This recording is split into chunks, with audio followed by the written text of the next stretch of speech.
The Thurston County Food Bank has experienced many changes since the beginning of the stay-home order. Judy Jones, the development director at the Thurston County Food Bank, is here today to tell us all about their efforts to keep the services coming to the community in these unprecedented times. Hi, Judy. Thanks for joining us. Absolutely. Thank you for having me today. So, what has changed for you as the development director at the Food Bank of Thurston County?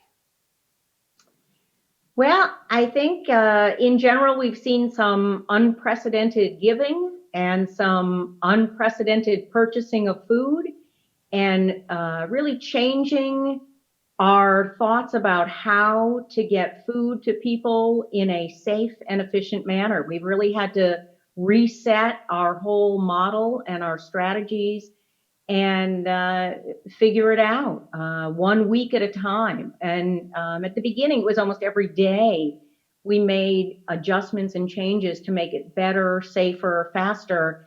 Now it's weekly. We're making changes depending on what we're able to do and to build capacity. But really change, huge change, and fantastic support from the community. But as we looked at numbers from our first quarter of the year, we are spending all the money that's coming in to purchase more food, since we're seeing a shift in focus on shelf-stable food. That was our initial response to how in the world do we do this, was to shift to a prepackaged bag or box of food, which dates us back about 15 years to 2005, which is the way we used to do things. Our focus lately has been fresh and frozen food, and we've only recently, in the last month or so, been able to figure out ways to fold that back in. And again, all with thinking about that physical distancing and keeping staff, volunteers, clients safe, and just a faster way. You know, our waiting room isn't our waiting room anymore. It's an empty space to store food, but people are waiting outside, for instance, downtown. And we've made lots of other adjustments throughout the county to make it better. Okay, so the food bank is located downtown. Do you have other, spaces right now, or have they been mothballed? Are they open? What's open right now, and where do people go? Right, and that's a great question because we weren't sure at first what could sustain during this change, recognizing that a lot of the volunteers that work at our satellite food banks, which are run at churches, apartment complexes, senior centers, and fire stations, are folks who are in that higher risk category. So a lot of places said, gosh, we don't have the people power to stay open. Some public facilities like senior centers said, we can't be open. We're not an essential service, so we can't be open. We're sorry. We said, we understand. Fire Station 2 became an essential service, not to help us get food, but to deal with other emergencies and services. So some of our satellite food banks have closed, but I would say 2/3 of them remain open and operational. And folks will want to visit our Facebook page and our website for those updates. And then we have gotten creative in what we do. So we have pop-up food banks now, which is a drive-up. You don't get out of your car. You can roll down your window a little bit if you want to talk to people. Otherwise, we'll do a little bit of charades, and people will understand what we're doing. But we'll load things in people's trunks or in their back seats, and off they go. And we have 5 different locations that we are doing that at. And again, Facebook is a great place for all of our updates and changes, and our website as well. But that's every week. We've got at least 2 drive-up sites running. Okay, so these are these pop-up sites that you're talking about, and it changes like week to week, and there's different spots. Well, we've got for 4 sites, they are run twice a month. So every other week, you'll see the same site come back up, but it gets a little complex. So we've got a Tuesday and Thursdays are those pop-up sites. And every other week it changes location. Times stay the same, but location changes. And we're locating ourselves in Lacey, in West Olympia, Tumwater, and the urban growth area of Olympia, the Evergreen State College. So we're really trying to position ourselves spread out throughout the county to decentralize the places where people can get food. Well, let's review the new protocols that you have in place. It's a drive-through. Is that what how it works? Tell me what people should be prepared to do if they need to visit the food bank and get food from you. Okay, so if they're coming downtown, downtown used to be a come, park your car, come into the building, sit and wait in the building, and then get your food. That's changed.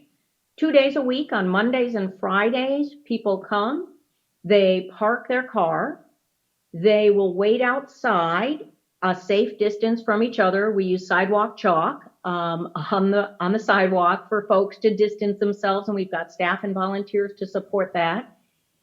They come into the building to register, and then they walk through a very small area, just an aisle per se, picking up bags and boxes of prepackaged food. So they are in the building about 5 minutes.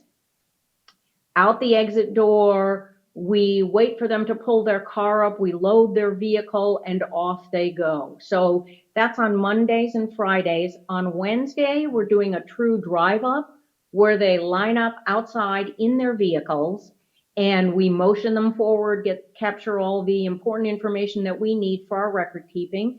And then they don't get out of their car. We load their back seat or their trunk, and off they go. So that's a drive up. If people are walking, if they live in the neighborhood, they can walk up. We have a walk up door, and we will meet their needs that way. For our baby day and senior day, those are once a month. Those are drive up only, again, just for high risk populations, keeping people safe. And then all of our pop-ups, we will meet you. You stay in your car. We'll meet you at a certain spot. We'll get your important information. You pull your vehicle forward. 3 people rush to your car, drop things in, and then off you go. Okay. Now, a lot of these pop-ups, you said they're online. You go to your website. You go to your Facebook. Is there just a phone number where people can just call and ask, hey, how do I get food today? Where can I go? I live here, I have a car. Yes. Or I don't have a car. People to answer questions. Yes, if you don't have the ability to get online, or it's difficult to navigate that, absolutely. It would be 360-352-8597. You'll want to push 0, which will bring you to the front desk where our Client Services Center staff are working. If someone does not pick up, I encourage people to leave a message. We are checking that regularly, and we're getting back to folks. Okay, excellent.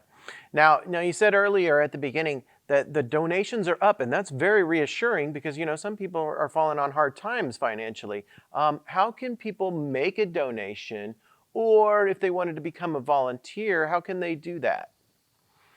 That's a great question. So we still need support. And again, donations are up, but we are spending money faster than we have ever spent money.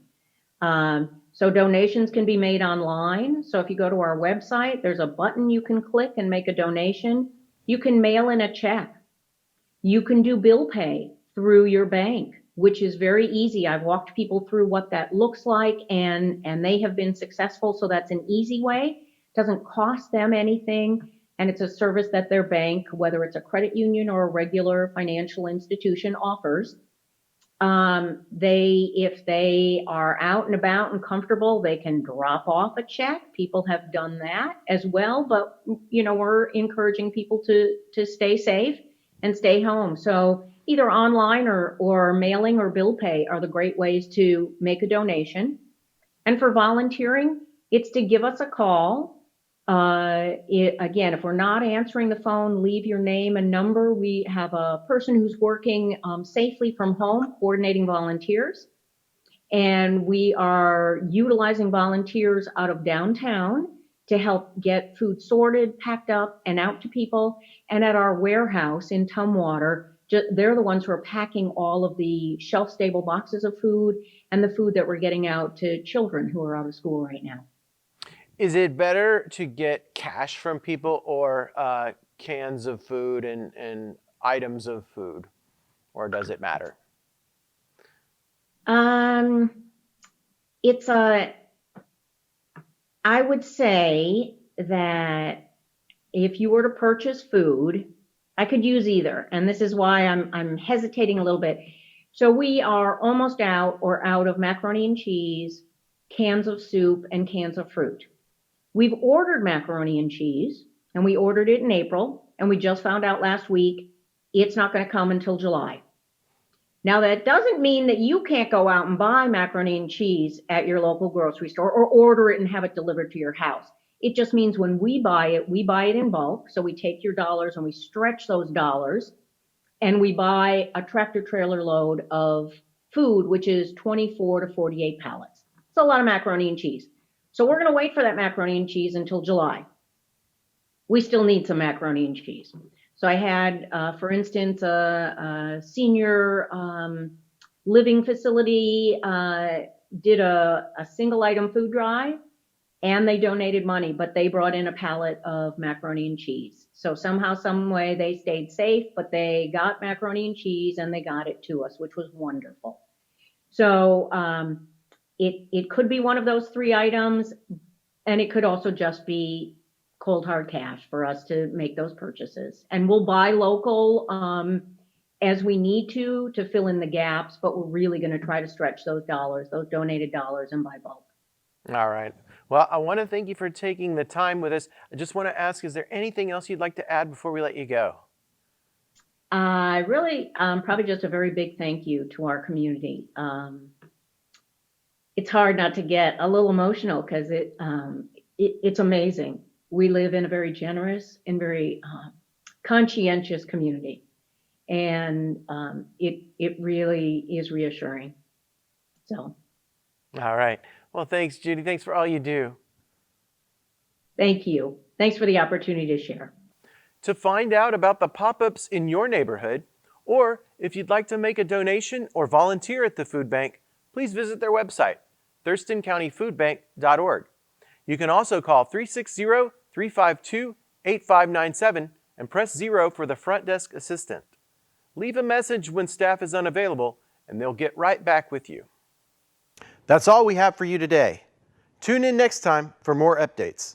Again, if you have any questions or suggestions for something we should cover, send an email to rkam@tcmedia.org. Stay home, stay updated with Thurston Community Media, and stay safe, Thurston County.